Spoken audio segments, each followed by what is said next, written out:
काहो कपी कनक भवन कैसे चिन्हला अंजनी के बारे ललनवाना। काहो कपी कनक भवन कैसे चिन्हला अंजनी के बारे ललनवाना। अंजनी के बारे ललनवाना, अंजनी के बारे ललनवाना। काहो कपी कनक भवन कैसे चिन्हला अंजनी के बारे ललनवाना।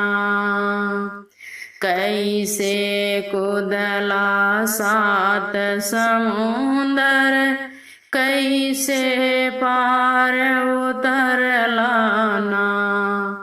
एहो कैसे पार उतरलाना।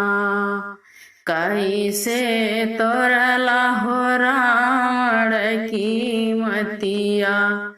कैसे अगिन बुझालाना। कैसे तोरला हो रावण की मतिया। कैसे अगिन बुझालाना।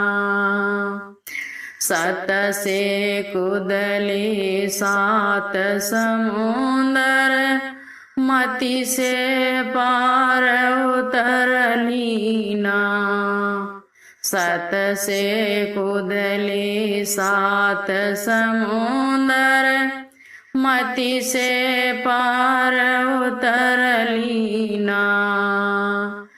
आय बल से तोरली हो रावण की मतिया। मुख से अगिन बुझावलीना। बल से तोड़ली हो रावण की मतिया। मुख से अगिन बुझावलीना। काहो कपी कनक भवन कैसे चिन्हला अंजनी के बारे ललनवाना।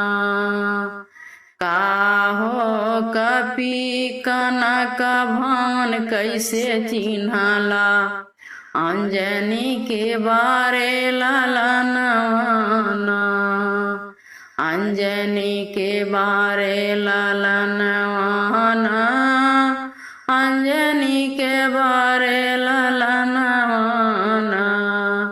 काहो कपी कनक भवन कैसे चिन्हला अंजनी के बारे ललनवाना।